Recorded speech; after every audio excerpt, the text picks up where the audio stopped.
Alrighty, what's up everybody? Peter Gilmore here on this late Friday night. Back to you again with another video right here on Killer of Demons 669. Thank you all for watching. Make sure you like this video, hit that subscribe button down below, and subscribe to all my other channels, which are down below in the description box. And as always, friend me on Facebook and follow me on Twitter. And share this video all over the internet. And tap that bell, turn on all my notifications so you never miss an upload. And that's all I got to say about that. All right. Hope everybody had a good Friday. Weekend is here. Another weekend of this fucking virus. Hopefully it'll end. Already had some big news today that Florida opened its beaches in Jacksonville, Florida. They opened their beaches at 5 p.m. today. So there was like a lot of people there. Morons! I guess Florida is going to be the new epicenter of death. Morons. And we've also found out that Texas is going to be the first state to reopen from this fucking virus. So, unlike people here in New York and New Jersey, we have to wait till May 15th. And who knows if it's going to even reopen. But it'll probably reopen in stages. No large events till next year, most likely. That means I can't go to a concert this year. Fuck! Well, I don't know, maybe. If it's like a little small dingy bar, or maybe like a little not event, like maybe the PlayStation Theater, where you're not even the PlayStation Theater no more, or maybe like Terminal 5, where it holds maybe a couple hundred people. Maybe they can have that, but I don't know.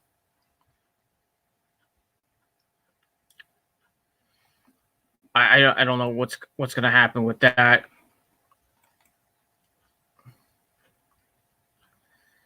And I don't know. Hopefully, the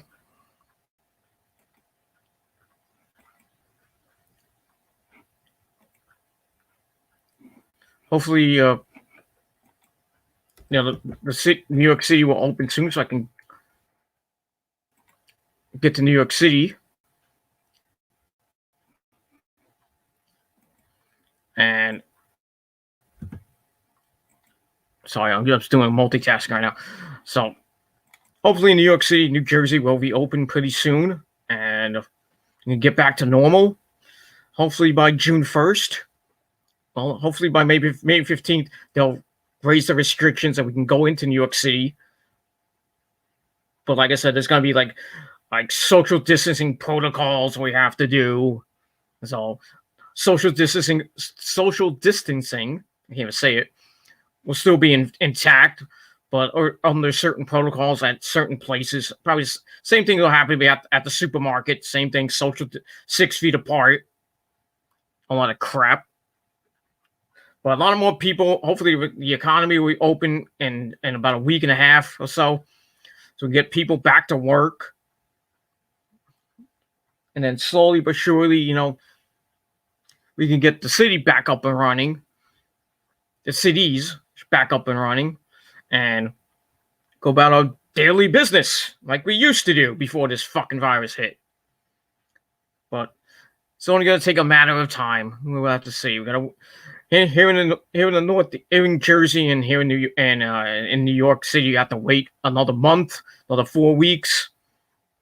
I'm gonna have to deal with it, and just more fucking headaches. That's all I gotta say about that. More stress, and I'm already under a lot of stress right now.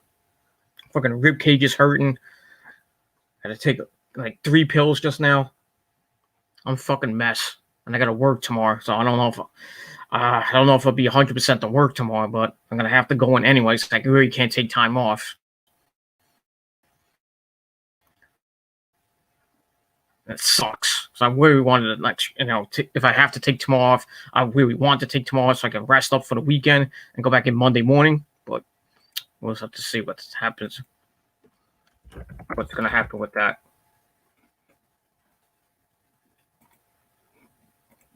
So I'm going to put the link to chat on Twitter. Type it in.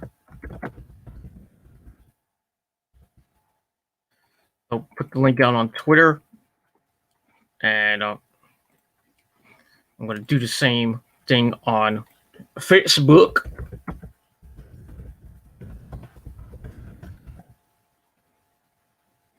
And as always, my computer is a little bit slow, but...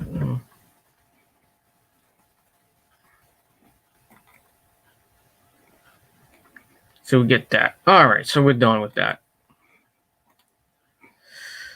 All right, let's talk some wrestling.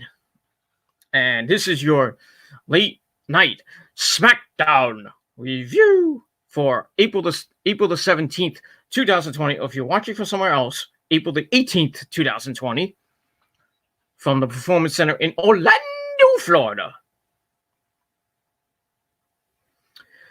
All right, this Smackdown was decent. Wasn't the best as it always is with the WWE, another live show, as they're going to be doing for the foreseeable future, because the WWE is an essential business, because it has to be open, thanks to Vince and Mr. Donald Trump and the governor of Florida. All saying it's an essential business when really it's not. It's a sport. Sports are really not. I don't even know if sports are an essential business, to be honest with you.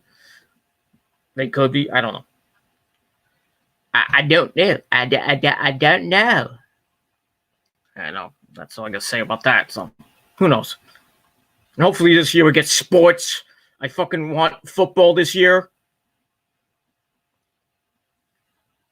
But I know that probably won't happen because of this fucking virus and large gatherings, which always have to happen at football stadiums when they hold like 60, 70,000 people. That's not going to happen. So I doubt there's going to be a football season this year. I highly doubt it. And it'll piss me off because I want to see my Niners go to the Super Bowl again. Maybe face the Chiefs again and beat them this time. Not choke a 10-point lead in the second half. Do it for my brother from another mother. That's all I got to say about that. All right, SmackDown was a pretty decent show. We had 2 Money in the Bank qualifying matches. Men and women. We had Daniel Bryan and Cesaro for the men, and Dana Brooke and Naomi for the women. See what happens with that. We also had Braun Strowman on the show, talk about his little feud with Bray Wyatt. And in the main event for the WWE SmackDown Tag Team titles, it was The Miz defending against Big E and Jey Uso of the Usos. Let's see what happens with that. And you don't want to I think you want to stick around for the ending for this video. I think you want to stick around because, oh baby, I got a rant on the ending of this show. And that's all I got to say about that. But let's get into it. Let's not waste any more of your precious time. And hopefully we get some people to chat along with us. And we'll see what happens with that. But if not, who cares? That's all I got to say about that. All right, we start off the show with a moment of bliss with Alexa Bliss and Nikki Cross, the women's tag team champions. They welcome us to SmackDown, enjoy some coffee. And then they welcome their guest, Braun Strowman, as their guest, the Universal Champion. Alexa congratulates him on a big win because she was Braun's her friend. You know the banging. You know. And he congratulates them on their tag title win. Alexa and Nikki are going to defend the belts next week. And we'll see what happens with that. Against who? I don't know. And we'll see what happens with that. And then they start talking about Bray Wyatt going after Braun. And they show Bray's comments from last week. And it's like, I want that belt. And then Braun was like, well, I'll let you win. So, got that. Braun says that no one knows Bray like he does, and they used to be a family. But Bray didn't create him, and he owes him nothing. He succeeded on his own and won't play games with Bray. And if Bray comes to him, he'll get these hands. So we'll see what happens with that. Then we see a present go into the ring, and Braun goes over to get it, and he's like, "Oh, you guys didn't have to give me a gift." And Alexa's like, "I didn't get you anything. Did you get anything, Nikki?" Nikki's like, "No, I didn't get him anything." So Braun thinks they got it for him. So he sits down, opens up the gift, and it's this old sheep mask from when he was in the Wyatt family, that, as he was known as, the black sheep of the Wyatt family. And then we hear Bray laughing up a storm, and we get an old pic of Braun in the mask when he first came into WWE. Just a dominant monster of the Wyatt family.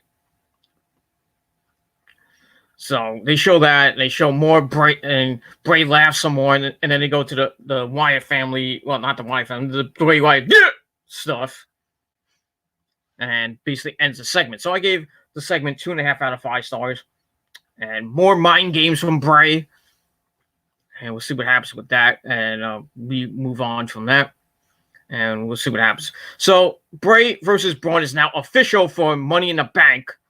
And I'll talk about Money in the Bank a little bit later on, probably after the review is over, because there's some interesting things going to be happening at Money in the Bank. The location of Money in the Bank, not going to be in the Performance Center, and I'll talk about that in a little bit. But after that, we get to our first official match: Tamina versus the Boss, Sasha Banks. And if Tamina wins, she gets a Smackdown Women's title shot against Bayley. So the Boss comes out first, strutting her stuff, looking hot. And Bayley strutting her stuff and looking semi-hot. So she joins commentary. So this came about from last week, where Bayley said, "If you want a match with me, you have to go through Sasha to get it." And Sasha's like, "What?" You know, kind of teasing the Sasha and Bayley breakup. Sasha Banks going back to being a face, which pisses me off, but it is what it is. At least we get Sasha and Bayley finally, but it is what it is. This match was decent. It was all right. Nothing to write home about. Kind of a blah match. It went really slow, and there was a few botches here and there, but mostly on Tamina's case. But it is what it is. It's also with Sasha trying to give Tamina a shirt, and she gives it her, and Tamina's like, "This is small. You know I'm an extra large," because she's a big woman. Not there's anything wrong with big women. Sorry. So she says extra large, and Sasha tries to, Tamina attacks her. Sasha tries to come back, cradles her up for a near fall. Tamina then cuts her off, dumps her to the floor as we go to break, right in front of Bayley. We go to break, come back. Tamina's in control, so Sasha starts to fire back, hits a Meteora for a near fall, falls up some ground and pound, and then a drop kick for another near fall. She's working on Tamina for a while, grounding, pounding again, working in a choke. Tamina powers out, but Sasha hits a knee strike. And then Tamina hits a really bad-looking Uranagi, almost folded Sasha in half. Ugh, it was just sickening to see. And then Bayley gets off commentary, tries to distract her as Sasha sends Tamina into the ring post head first. And then she runs her into the steps. And then Lacey Evans comes out, classy Lacey Evans. And then she jumps off the ring steps and attacks Bayley. And while this is going on, Sasha's in the ring. The referee's counting Tamina out. And then Tamina gets up, hits a super kick to Bayley. And then she hits one to Sasha on the outside. They go back in. She hits another one in the ring and goes for the cover. 1, 2, 3. Tamina gets the win, and she's going to face Bayley for the SmackDown Women's title, most likely at Money in the Bank. And we'll see what happens with that. And we move on. So kind of a match. And I gave it a standard 2 out of 5 stars. Tamina's still green. We haven't seen her in like a year. So she's trying to shake off the ring rust, I guess. But still,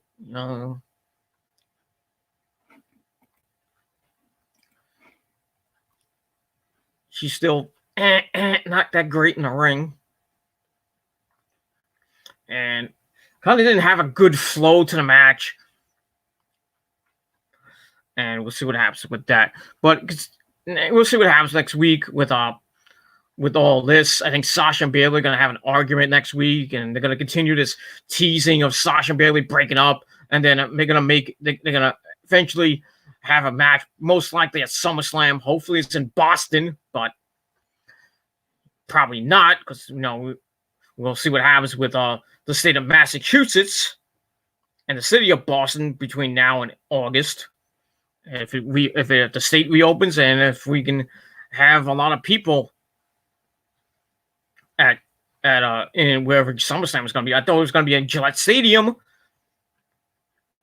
but who knows what's going to happen with that.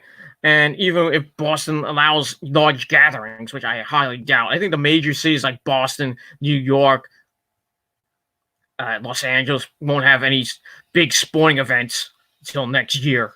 So WrestleMania 37 is looking not so good. They might have to do it from the Performance Center again, which will suck. And WrestleMania 38 is going to be in Tampa. They have to give Tampa Bay their due now. So if you're thinking of going to WrestleMania, you might want to hold off on it for next year.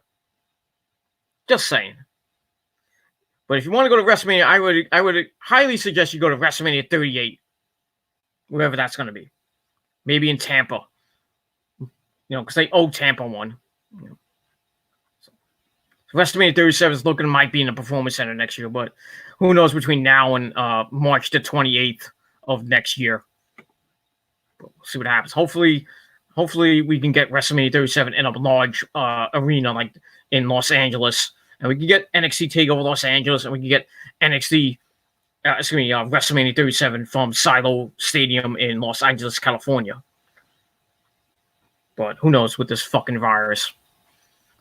It might be killed off in the summer, but probably reappear probably in October, November, and December, and then we'll have to hear more of this shit. And then the cities will close down again for the rest of the winter, and probably won't reopen until maybe March or April next year. I hope not. That's all I gotta say about that. So, match was I gave it 2 out of 5 stars, and we'll see what happens. Looks like they're pushing Tamina, kind of a long overdue push, but not gonna be that long because it's probably gonna be one and done. Tamina's gonna lose to Bayley.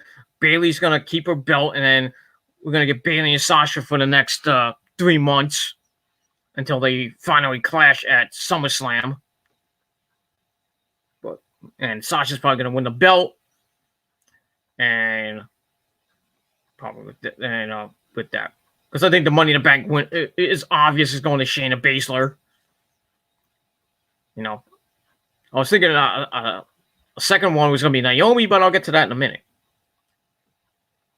And that's all I got to say about that. And we move on. All right, then we go backstage with Charlie Caruso. Looking hot. She has Lacey Evans, another hot one, with her. Lacey comments on helping Tamina and says Sasha got a taste of her own medicine because she's a nasty. And she's going to follow her everywhere she goes. And she's not going to stop until her mission is complete.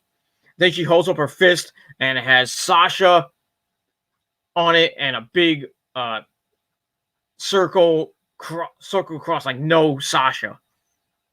So we still get the Sasha Lacey feud to probably have a match at Money in the Bank. Or I think next week we'll get Sasha and Bayley teaming up against Tamina and Lacey. You know what's going to happen. And we'll see what happens with that. And we move on from there. So I gave that 2 out of 5 stars as well. And that's that. All right. Then we get to your squash match of the week that lasted 55 seconds. It was Sheamus for the fella. And he takes on enhancement talent named Denzel Desjardins. And, Denzel tried his best, got a little offense in, got a little cradle for like a 1 count. And then Sheamus beat Jesus out of this guy. And finished it off with the Brogue Kick. And that was that. Thanks for coming, Denzel Dejournay. Go back to NXT. And that was that. So, Sheamus gets the win. And that was that. I gave it 2 out of 5 stars. And 2.5. 2 out of 5 stars. Didn't want to give it 2.5 because that was a squash match. So we get that. And then afterwards, Sheamus gets pissed off, goes over to Michael Cole and says, why are you always talking? We're not talking about me. You're talking about Jeff Hardy. And then he gets it right in his face. I was like, yes, kill him. Kill him for me. Get Michael Cole off my TV. But he didn't do it. Damn. And he says he will not be disrespected. And wants his respect. He respect my daughter. So we get that. So I guess we're going to see a Sheamus Jeff Hardy feud, which shouldn't be that bad, but we'll see what happens with that. And we move on from there. And then after that, we get a great Jeff Hardy video package. This is part 2 of his video package. I don't even know when when part 1 was. I think it was last week or the week before. This one was showing his fault, the drugs and the drinking, and they showed his arrest in 2009 and 2014 and 2016, I think, or 2018, and all the wrestlers talking about, like, the Big Show says, I tried to help him, I'm not going to help you anymore.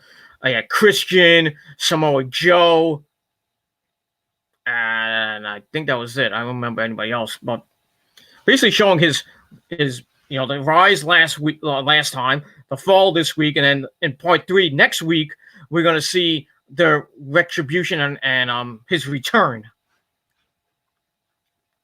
from all this crap. So it was very well done. I gave that 3.5 out of 5 stars, and that's that. And I can't wait till the next part where it shows his redemption. From all this, his comeback at WrestleMania 32 with Matt Hardy, then winning the belts, then losing them, I think, to the Revival, and then they're probably they might show Jeff Hardy's knee injury, and then his road to his comeback, and now he's back, and we'll see what happens with that, and we move on from there. And got 1 viewer. Yay! Wish I had more, but it is what it is. That's all I got to say about that. So if you want to have a little chat about Smackdown or anything else in the world of wrestling, come on in and join in, chat, and we'll talk, and that's all I got to say about that. All right, after that, we get Carmella meeting up with Dana Brooke. Dana's getting ready for her match with Naomi. Carmella tells her she should be focusing on their tag title match next week. So Alexa Bliss and Nikki will defend against Carmella and Dana. Hopefully they won't give it to them. And she wants Dana to focus on the tag title match next week, not the Money in the Bank qualifier. And Dana's like, I got an opportunity, I could go to the Money in the Bank ladder match, and I could possibly be Miss Money in the Bank. So, they're already a tag team. They're having problems. Go figure. But we'll see what happens with that, and we'll move on. So next week, Carmella and Dana Brooke taking on Alexa and Nikki for the women's tag team belts. I really hope they don't give it to Carmella and Dana. I really don't, because they don't really deserve them. I think they're saving them for the Iconics. I'm telling you right now, they're going to save them for the Iconics when they finally come back, which I don't know when it's going to be. The Iconics are going to become 2-time women's tag team champions, and then the merry-go-round of boredom comes around when the Iconics hold them for God knows how long, like they did right around WrestleMania. And they had to lose them at the Elimination Chamber last year to Sasha and Bayley. Well, actually, Sasha and Bayley had them, and then the Iconics won them, and then they lost to Alexa and Nikki, I should say. Sorry about that. it is what it is, and that's all I gotta say about that. And we are going to move on from there. All right, next week as well, we're gonna see the game, Triple H, and it's his appreciation week. So we're gonna see his celebration of 25 years in the business, if you will. So that should be fun. I didn't know he started in 95. I thought he started in like 96, 97, somewhere around there. Right before the Attitude. I know he was in the Attitude Era, but I didn't know he was before the Attitude Era. He was in the New Generation Era. I didn't even know that, but it is what it is. So we see. So we got Triple H Celebration Night or whatever. They're probably gonna show like a bunch of video packages about the game, and then maybe Hunter's gonna come out in the middle of the ring and talk with my big news, and maybe I'm Stephanie. Yeah, who knows? But should be interesting to see the game. That's all I gotta say about that. All right. After that, we get to our the women's Money in the Bank qualifying match. As we all know, Asuka is already in, and Shayna Baszler's in. So we'll see who's next. We get, excuse me. We get Naomi and Dana Brooke. An okay match.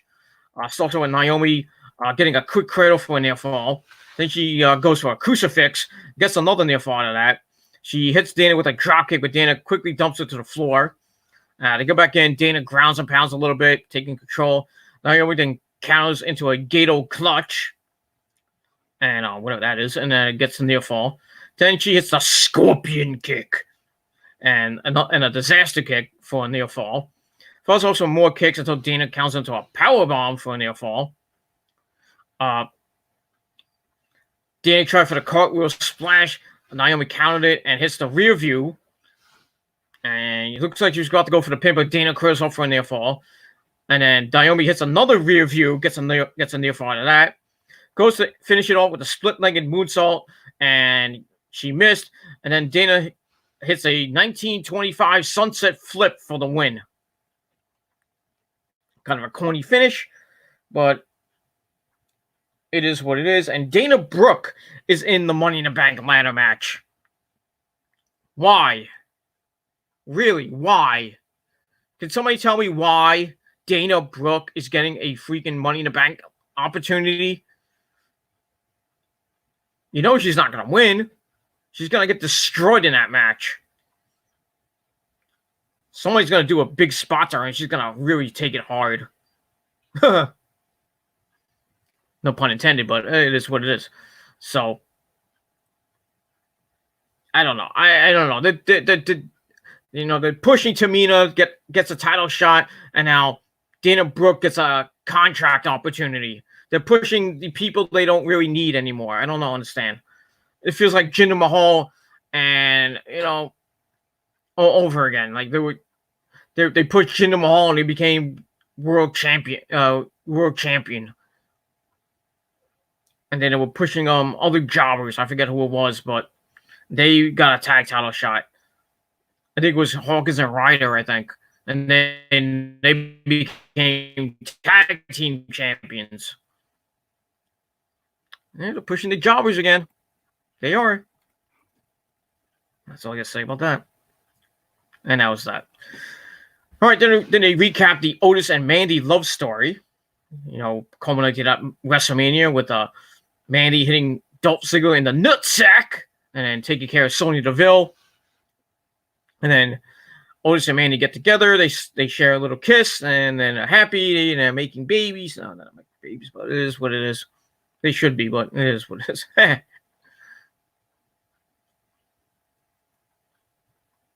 And that's that. Then they talk about Money in the Bank a little bit. They're calling it the event where you have to climb the corporate ladder. I'll talk about that a little later. Think about that for a minute. And we'll talk about that later. All right. After that, we get Sonya Deville in the ring, looking to try to clear the air with Mandy, trying to make amends. And says she's been trying to get a hold of Mandy for a while, but Mandy hasn't answered her texts or her phone calls. And she asked her to come out so she can make things right. She says she's never had someone like Mandy in her life. They've been together for so long. And then Mandy comes out. And Mandy's like, I got nothing to say to you. But Sonya says she spent more time with her than her whole family. She feels less than nothing and says that Mandy is the most selfish human being she's ever met. So she starts turning heel. Mandy's like, what? And Sonya says she woke up, knew she was being kicked to the curb, and it was never about them. It was all about Mandy. She tried to share time with the Golden Goddess, but it didn't work. And Mandy should have focused on their team and not going off and having sex with all the guys, whatever. And she says Dolph cares about her. Look at him and look at Otis.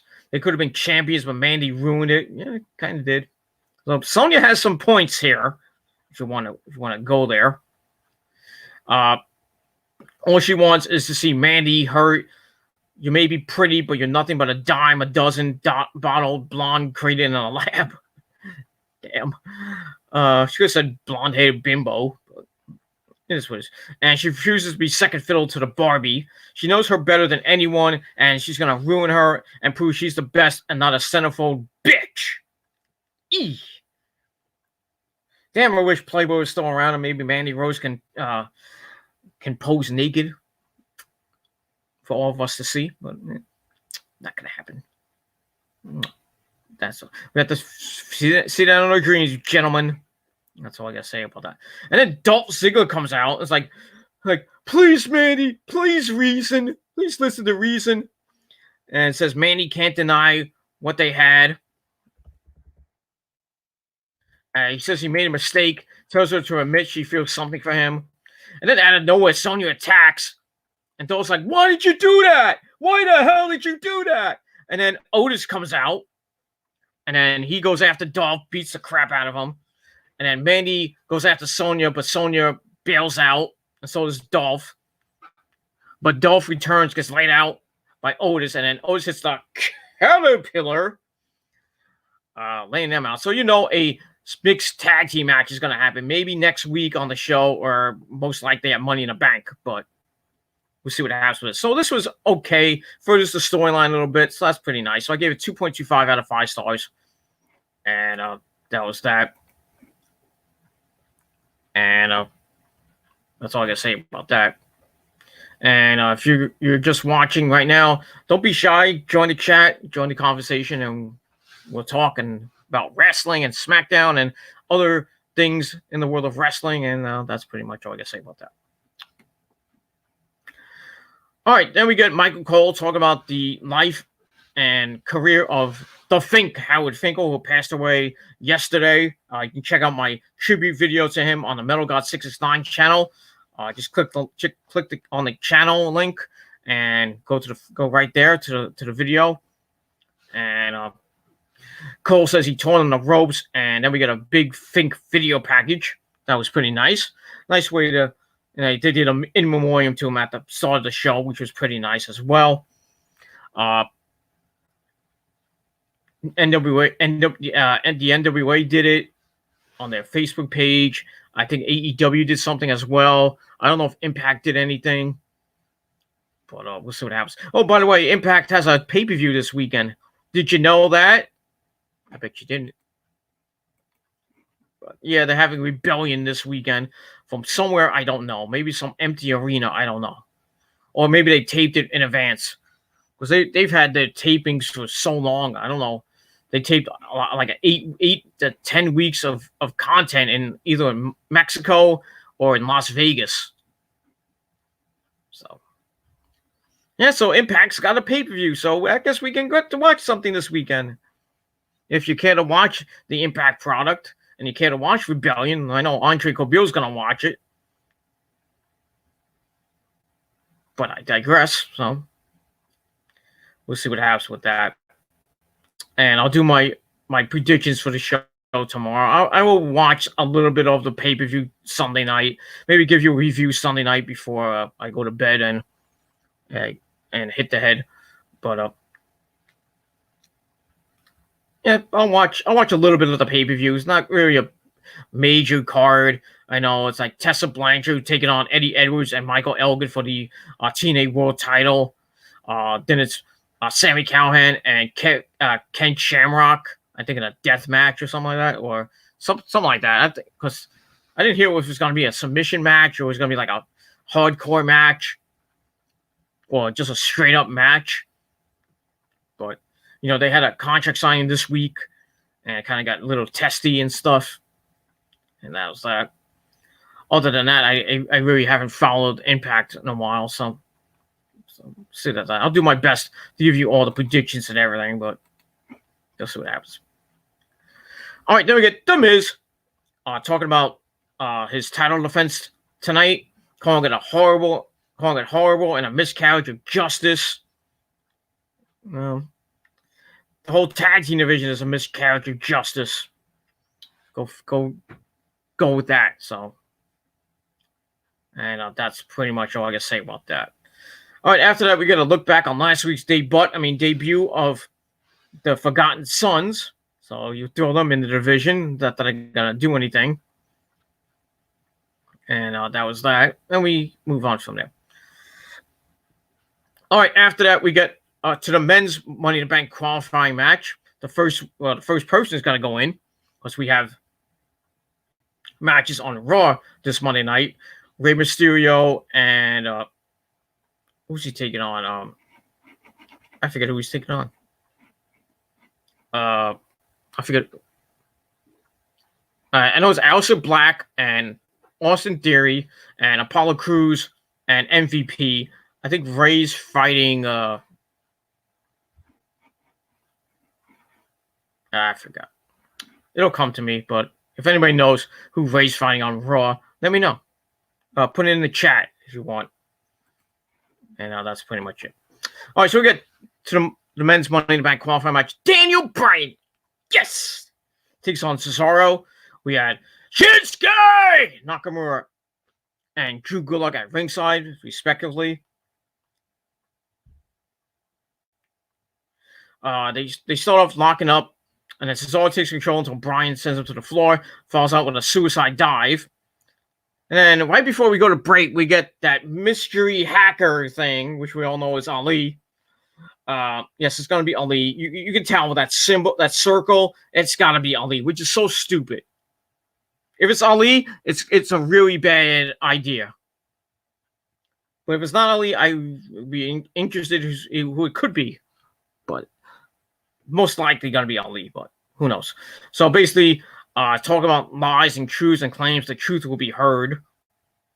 More of this crap. As we go to break, we come back. They go back and forth in the center of the ring.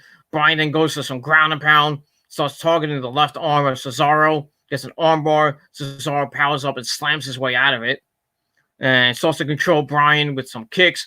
Hits a slam for a near fall, and then Bryan comes back, goes to the arm. He heads up top. Cesaro catches the high cross body, falls with a kind of a sloppy looking backbreaker for a near fall.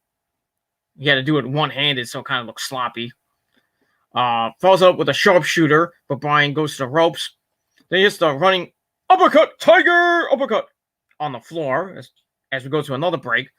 And we come back. Cesaro delivers some more uppercuts. Bryan counts into an armbar, continuing on the arm. Cesaro fights it. Bryan transitions to kicks and some chops, knocking Cesaro down. Targets the arm again and hits a head kick for a near fall.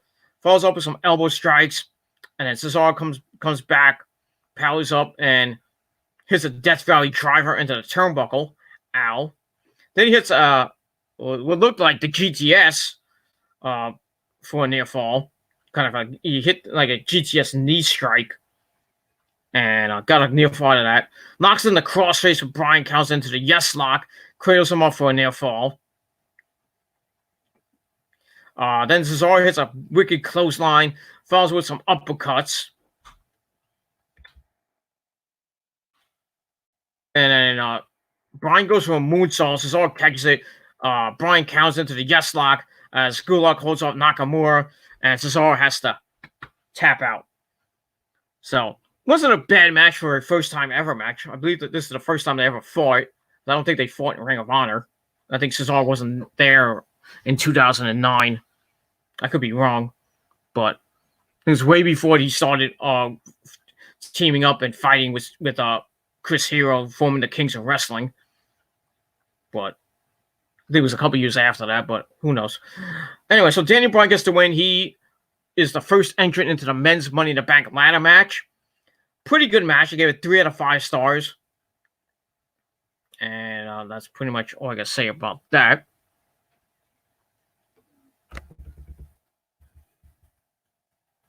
And we move on from there. So pretty good match between Cesaro and Daniel Bryan.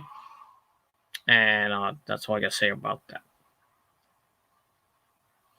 All right, we go backstage where we see Elias shoving his guitar. Then gets attacked by Baron Corbin, Snoring Corbin. So that feud's continuing because, of course, we have to continue it. He drags him away. And then we go to break. We come back. Corbin is still kicking Elias's ass. He injures Elias's hand. Then he lays him out with a scepter and then hits him with the guitar. I think in the back. Not the head, but in the back.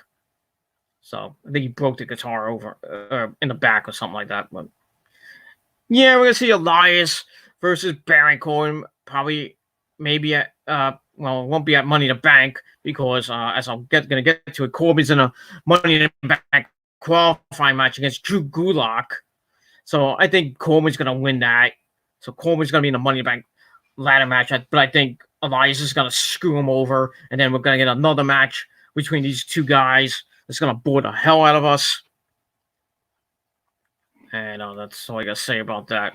We got 2 people in the room. Let's get some more. Let's get some more people. Let's try to get up to maybe 10, maybe 15. Who knows?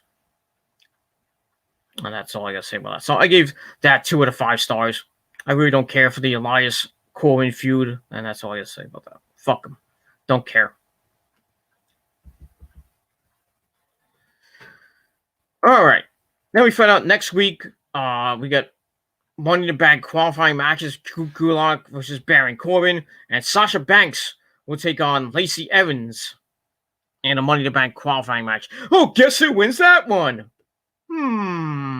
Could it be Sasha or could it be Lacey? I don't know. I wouldn't be surprised if they give it to Lacey and she goes into Money in the Bank qualifying, but if they give it to Sasha, maybe Sasha wins Money in the Bank. Though I think it's going to be Shayna. But if Sasha gets in, she can win Money in the Bank, cash in on Bayley right after she gets her butt whipped by Tamina, wins the belt and Money in the Bank, and then she holds it for a while. We'll see what happens with that. Also, we got Alexa Bliss and Nikki Cross taking on Carmella and Dana Brooke for the women's tag team titles. And we'll see what happens with that. And we'll move on from there. And that's that. All right, then we get to the main event, the ending of SmackDown. We had the SmackDown tag team titles being defended by The Miz as he takes on Jey Uso and Big E. And respectfully, they didn't have anybody in their corner like they did at WrestleMania when it was John Morrison taking on Jimmy Uso and Kofi Kingston. And we all know John Morrison came out with the belts somehow, some way. They retained the belts. And that was that. And we're going to move on. Match was good. It was all right. Nothing bad. Nice energy. But, could have went a little bit longer maybe. But it didn't go that long. It was about almost 8 minutes because I had to fill some time. So it's also with Big E beating everybody up at the right at the bell. He takes Miz to the floor, slams him into the barricade, clears off the announce table and says, "Here's a plan." I don't know what kind of plan that is. Until Jey Uso hits a super kick on Big E. Miz joins in and they suplex Big E through the announce table. Poor announce table. as they go to break. We come back. Jay dumps the Miz, falls with a dive on the Big E, and then one for the Miz. They go back in, goes for a high cross body. He hits it for a near fall. And then Jay falls with some corner butt strikes until a Big E gets him and it hits an STO. Miz cuts him off as Jay cuts him off, and Big E cuts him and Big E off with some super kicks for a near fall. Miz comes back with a cradle of his own for a near fall. Transitions into a figure four, but Jay Cow's knocking him into Big E. But Miz hits a skull-crushing finale. It looks like they're going to retain the belt. But Big E kicks out at 2. Miz then locks in the figure 4 on Jey Uso. Jey Uso fights, and Big E comes in, hits the big ending on the Miz for the win to become an 8-time tag team champions. Why? Where's my book of doom? Here it is. Ladies and gentlemen, pull out your book or pull out your notepad or pull out something to hit yourself in the head with, because why did they give it back to the New Day? Why? I mean, I would have been okay with the Usos winning the belts back for the 7th time. Because basically the Smackdown belts are going around the circle. Because they're not going to give them the Forgotten Sons. Forget them. Forget them, really. I mean, but why would you give it to the freaking New Day? Why? It makes no sense, though.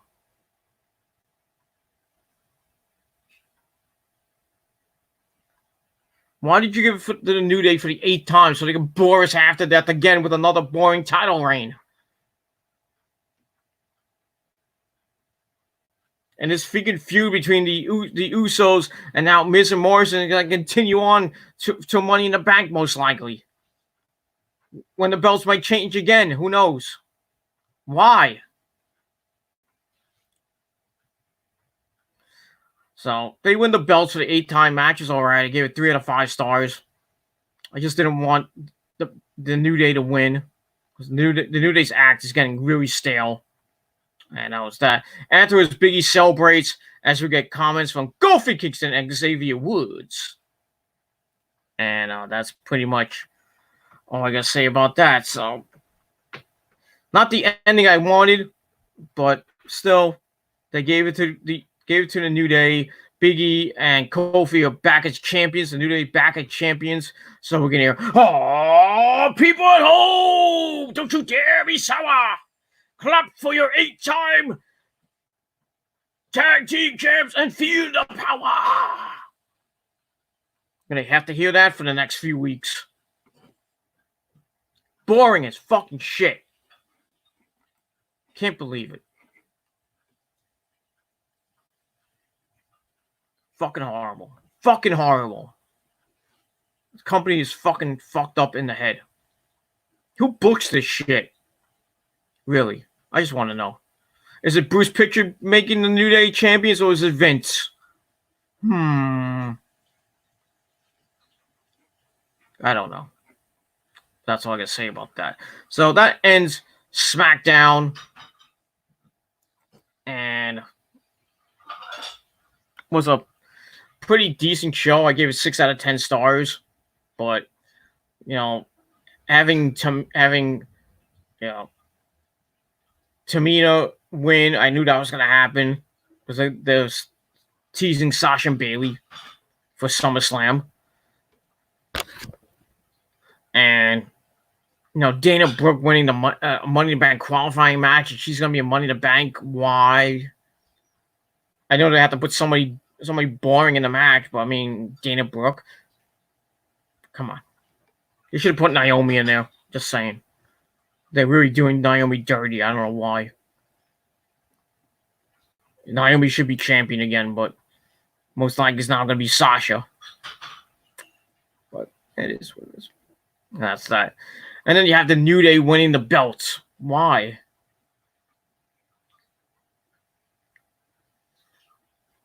I guess the WWE likes to have a revolving door between the tag team champions. And both divisions suck. Smackdown has basically 3 teams revolving around one belt. Or a set of belts, whatever you want to call it. That's what it is. The Raw tag division isn't even that better. All you guys, the Street Profits, the Viking Raiders. Well, you had the AOP, but they're injured again. So, and I don't know who else you can get right now in the tag team division. You could have had Gallows and Anderson, but they released them. Morons.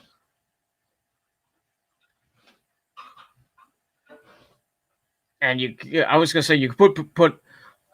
Sorry, I have an itch in my leg. So you could put Seth Rollins and Buddy Murphy back together, make them go for the tag team belts again. But I don't think they're gonna do that because Seth Rollins now is on a collision course with Drew McIntyre over the WWE title. So who are you gonna get to be the tag team champions next? Is it gonna be the Viking Raiders for the second time?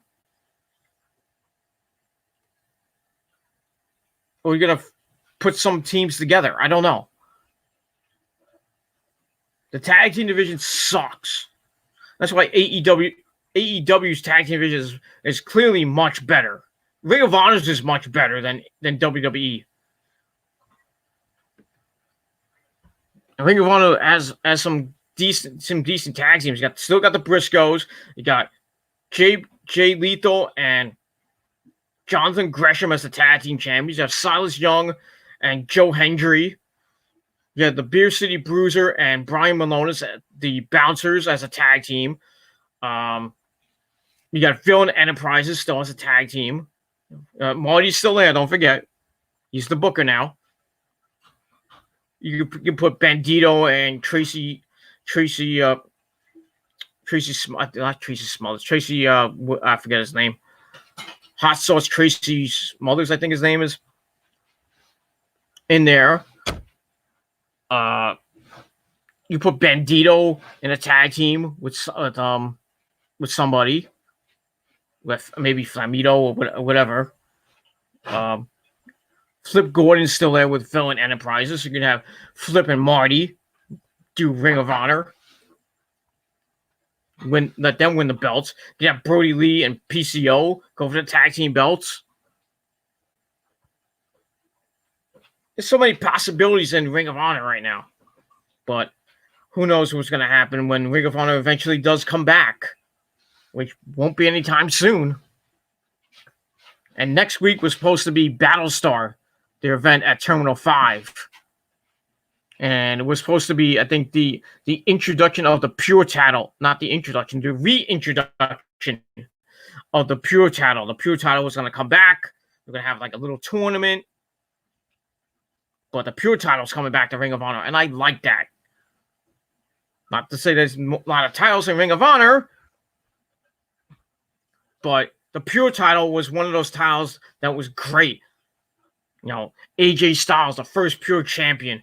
And yeah, a lot other champions. I don't know if CM Punk was. I know AJ fought CM Punk for the Pure title. Jay Lethal won it. I think Nigel won it. Bryan Danielson, I think, won it. But they're bringing it back, which is awesome. So if you go to a Ring of Honor show, you get to see the Pure Championship with all those great rules they had. No rope breaks. And I think I forgot what the other rules are, but I seen a Pure Wrestling match, but it wasn't for the title, though. I forgot who it was, though. And I seen it in New York City. But like I said, I don't remember who the last time and that would be a great trivia question. What was the last Pure Wrestling match?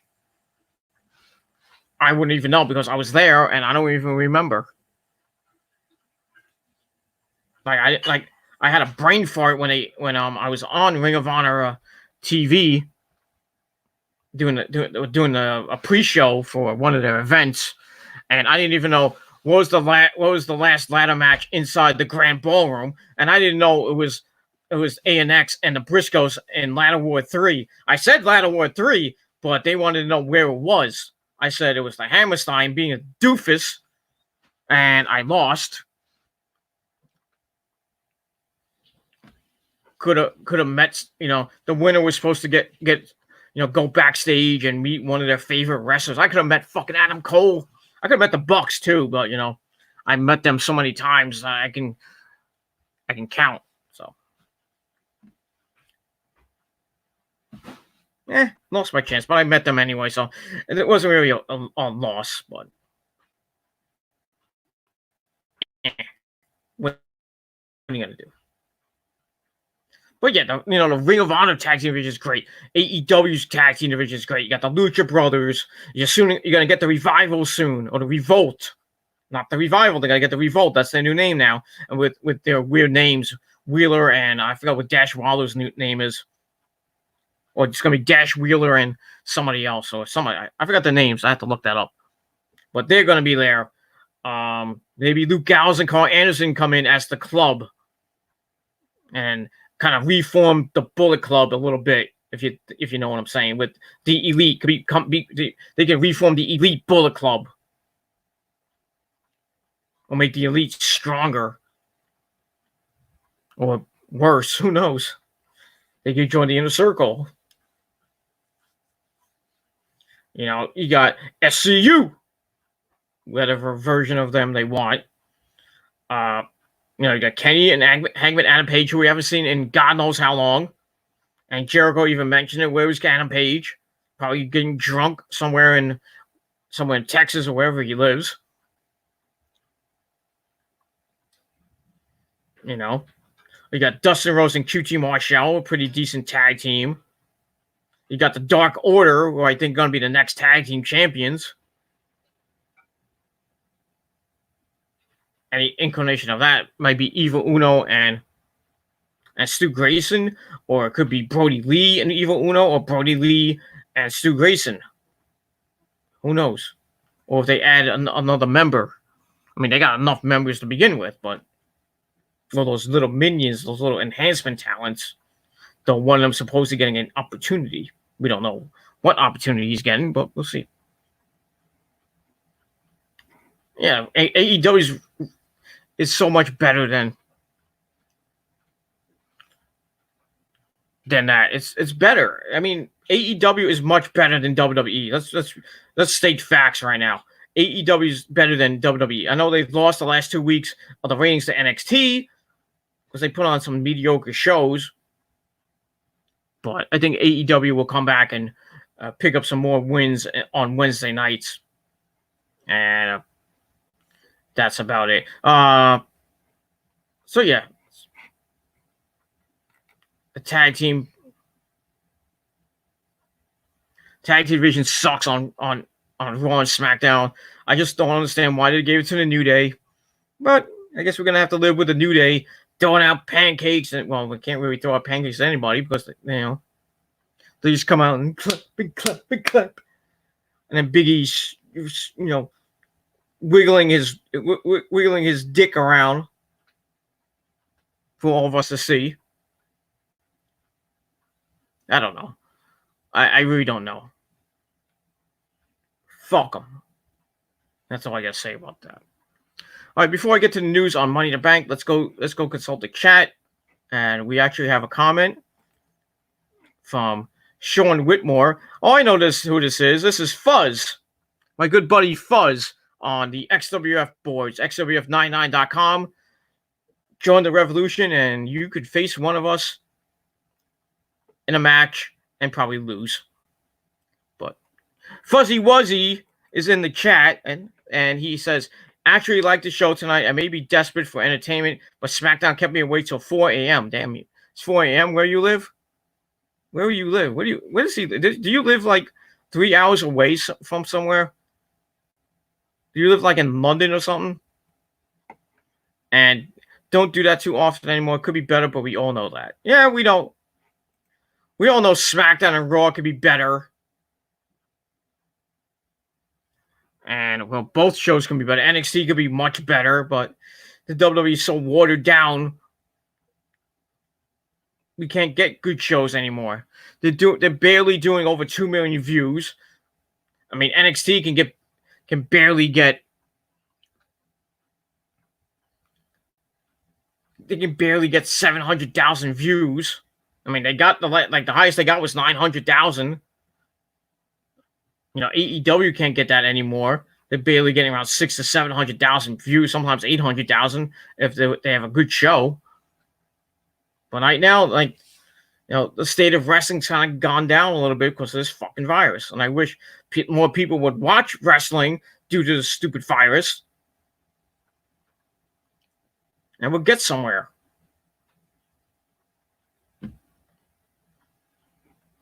And we'll get more viewers to watch. And hopefully when this fucking virus ends, a lot of people are going to be going to wrestling events. I mean, a lot. It's going to sell out. Indie shows are going to sell out. I can't wait for WOW to come back, so I want to go see them. And Fuzzy Wuzzy lives in the UK. Okay. So he's from England.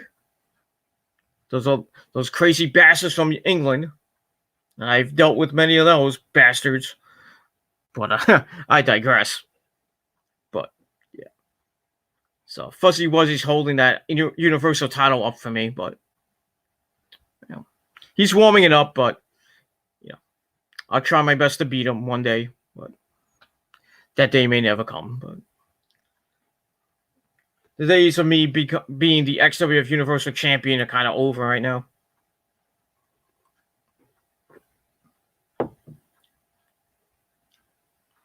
And I don't know when I'm gonna get a belt back. I try every week and every pay-per-view, and just I'm like Jeff Hardy back in like 2007, 2008 when he was going after the world title and he kept getting it, kept trying to go for that brass ring and just not getting it, and finally getting it. And when he won the world title from CM Punk, that's what's probably going to happen with me. But who knows? Who knows? As long as that those two idiots named Vinny Lane and Theo Price will give me some title shots. But we'll see what happens. At least they put me on. We got War Games coming up in end of May, and yeah, I'm promoting the XWF. If you don't like it, fuck you. So, we got War Games coming up, and we've got the captains all set up, or just about set up, and they're gonna be choosing teams soon. And hopefully, I'm on a team with my good friend, my buddy, my brother from another mother, Shane Carver, and the Hired Guns. That should be the team right there. I mean, really. I mean, I shouldn't be on any scrub team. I don't know if Fuzzy Wuzzy is a captain or not. God forbid he picks me, and I have to put my feelings aside and try to help the guy. But me, I don't give two shits about any partners I have. But my character doesn't like people.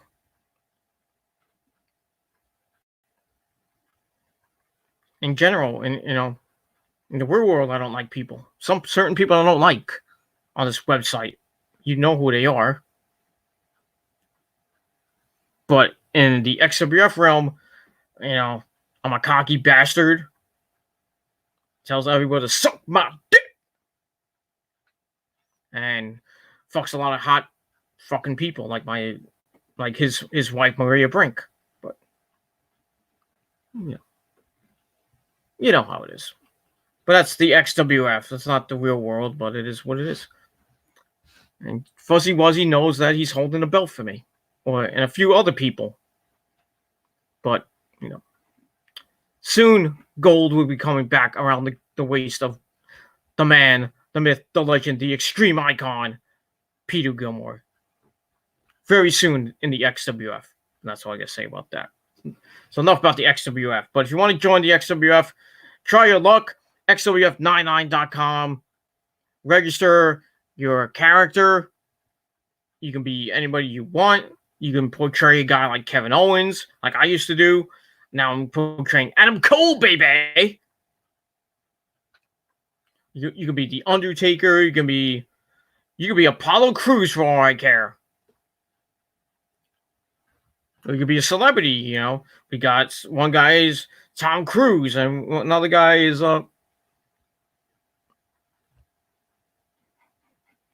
Ryan Reynolds, and blah blah blah. You'll be Arnold Schwarzenegger for all I care. But sign up, register, cut a promo or a story, if you will, and that's all I got to say about that. So, kind of fluctuating with my audience tonight. I have had 3. Now I'm at 1. Now I'm at 2. So, chime in if you like. I'm gonna be here for maybe another 10 minutes. Gonna talk about the Money in the Bank location, and then I'm gonna edit this up and go to bed. I got work tomorrow, so I'm not gonna stay up too long. I gotta go to work. I gotta get out of the house before 1 o'clock. So, gotta get some rest, if you will. That's all I gotta say about that. All right, before I end this review, I want to talk about the Money in the Bank location. Now, originally, the Money in the Bank ladder match, I believe, was supposed to be, I think, in Connecticut or Phil. I forget where we were supposed to be at. But I think the next night was supposed to be in Hartford, Connecticut. So somewhere in the Northeast, I think. Now, due to this fucking virus, that's not going to happen. So, and then we didn't know the Money in the Bank event was going to happen because it was on, it's off, it's on, it's off. Now it's back on now, and we all thought it was going to be at the Performance Center. Well, that's not going to be the case. So the WWE is going out of the Performance Center. Where are they going, ladies and gentlemen? Well, if you followed the websites today, the dirt sheets, there was a little picture on the dirt sheets and on the WWE's Twitter page where it was reported they were filming some stuff on top of Titan Towers, WWE headquarters in Stamford, Connecticut. So Money in the Bank is going to be on the roof of WWE headquarters in Stamford, Connecticut. And basically, how the Money in the Bank ladder match is going to work, you're going to start at the bottom. They're going to start at the bottom of headquarters and get all the way to the top of the roof. And that's when the match, I believe, starts. Or the match will start there. And when you get up to the Money in the Bank, you know, get up to the roof, you start fighting on the outside on the roof. Maybe get thrown off the roof. I don't know. That'll be kind of funny, though. Not funny, but kind of interesting. You find they're fighting in the ring. You try to get the belts. That's a kind of an interesting concept. But, I'm an old school guy. I like the traditional Money in the Bank ladder matches. You start off in the ring. You go outside, do some flippy flips. And that's that. But they're doing something different. So, we'll see what happens. You start off at, in the lobby. And then you go all the way up. Maybe they take the elevator. Maybe they take the stairs. I don't know how they're going to get up there. Maybe they fight in the elevator. That would be funny. On the way up, and then they fight out of the elevator, and they get to the roof. That would be funny. But it's an interesting concept. And no, like I said, the WWE wants to get out of the Performance Center. They want to try new things, and this is something that's going to be new. It's going to be fresh. No more Performance Center live shows. We're going to see. Well, I think the Money in the Bank ladder match is going to be taped. I think they're taping the Money in the Bank ladder match portion. So the women and the men match is going to be taped, and the rest of the matches that are going to be there, like Braun Strowman and Bray Wyatt might be live at the Performance Center. I don't know. They might have the whole thing on top of Titan Towers. That's what I'm thinking is going to happen, but who knows? Let me actually go to nodq.com and try to get more news on that. Let me see. Load, damn you. Okay, let's see here.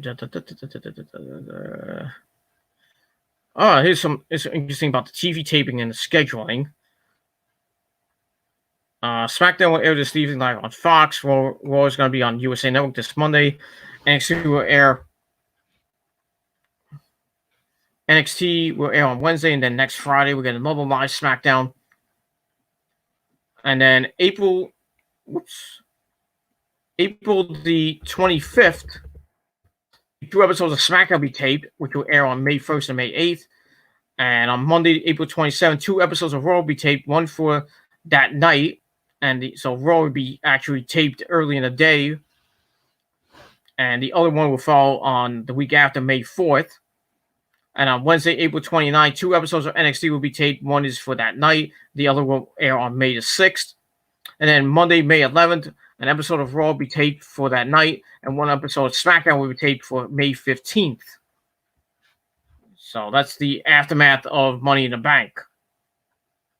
And, they're going through June, so most of June they'll be taped on different times and stuff like that. So I'm not going to go through all of it.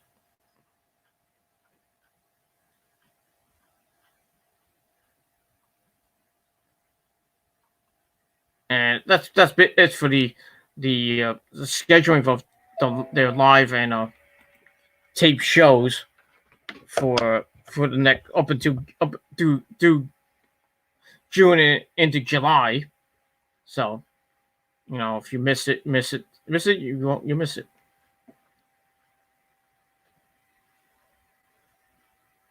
So we'll get that, and that's that. I'm gonna talk about a little bit more. All right, so they talked about Michael Cole announced the Money by Briefcase matches will have a different format this year. The matches will take place at the WWE headquarters in Stamford, Connecticut, like I said, with them starting on the ground floor, and the briefcases will be on the roof of the building. And it was previously reported that WWE filmed footage at the headquarters for the pay-per-view.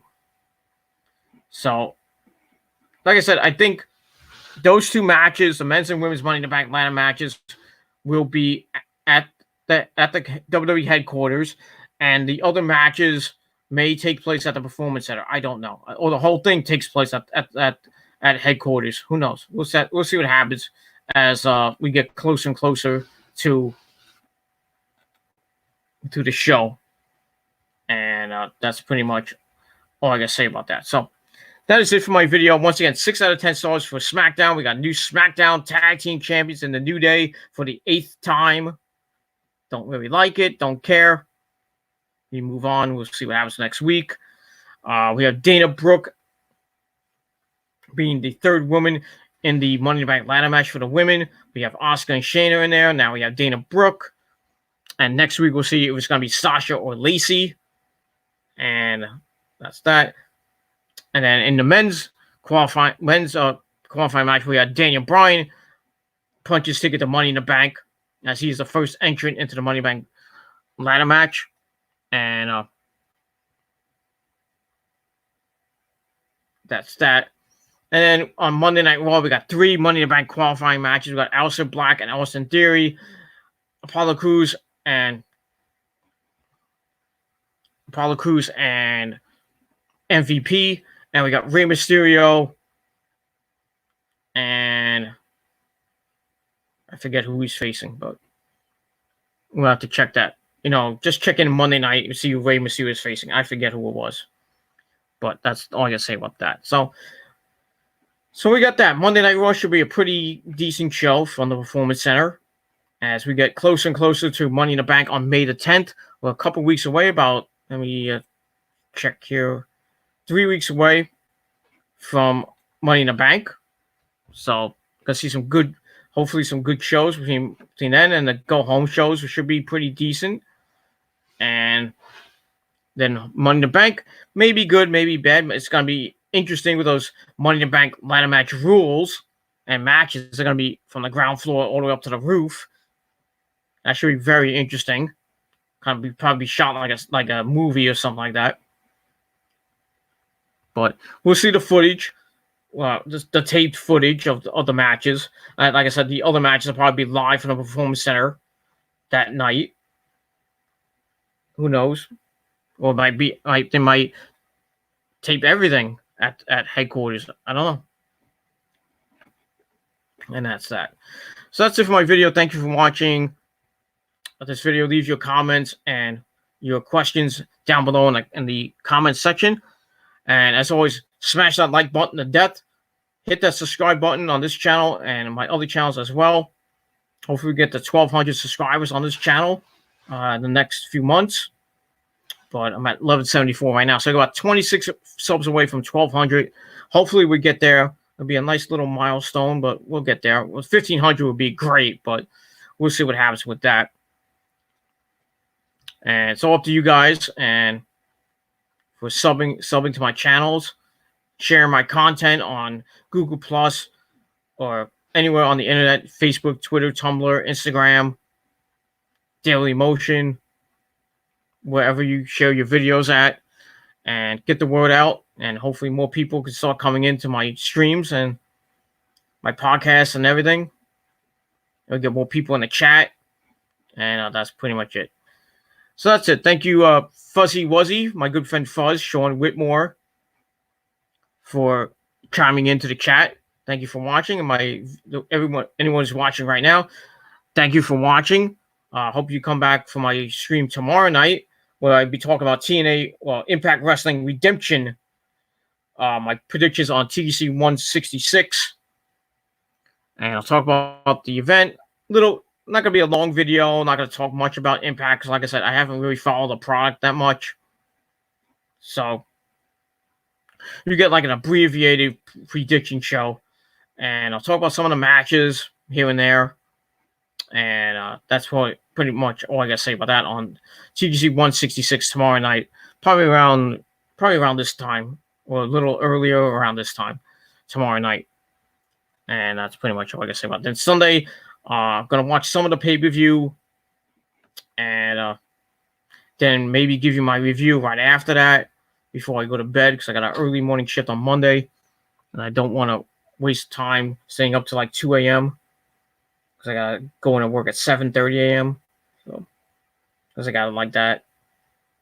That's what happens when you work in retail. You work these crazy hours. And then they want me and others to work more hours. Because of this fucking virus. Not me. I would love to if I had a better immune system. I mean, I suffer from depression and anxiety. I can't handle like more than 8 hours. I had to do it a couple times. I worked a 10-hour shift one time. I was fucking tired. I didn't want to be there. But I had to wait for somebody. I had to wait for a supervisor for like 2 hours. I was supposed to work at like a 7.5 hour shift. I had to wait 2 more hours. I worked basically almost 10 hours and I wait for the supervisor, which pissed me off. It finally came. And then I left. And that killed me. I was fucking tired. And from there on, I was like, no, I'm not doing it anymore. I'm not waiting for people anymore. I'm not staying longer than an hour. I'm just done. My body needs a rest, and my body's shot to hell right now. It is what it is. You know, I lose out on some money, but like I said, I would love to help, but doing like working like maybe 5-6 days, no. Can't do that. I volunteer for 4. I need my off days to rest up, gain my energy back, and that's all I gotta say about that. I might scale back to 3. I don't know. Who knows? Depending on how I feel. I might stay at 4. I might go back to 3. Who knows? I'll talk it over with my managers probably in the weeks to come, weeks and months to come, depending how I feel. And that's that. So that's it for my video. Thank you for watching. Subscribe, follow me on Twitter, friend me on Facebook. Twitter link is down below in the comment section of the video, in the the description of the video. If you're on Facebook, just type in Peter Gilmer, you find me somewhere. Maybe I'll friend you, maybe I won't. Who knows? And that's pretty much all I got to say about that. So thank you for watching. Leave your questions in the comment section or hit me up via Facebook and Twitter. And that's it. All right, everybody, have a great rest of your Friday night. Go to sleep if you're in the Northeast. If you're anywhere else, go to sleep or stay up or do whatever you want to do. And have a nice weekend, everybody. I'll see you tomorrow on the Peter Gilmer, on TGC Reborn for Teenage Redemption predictions.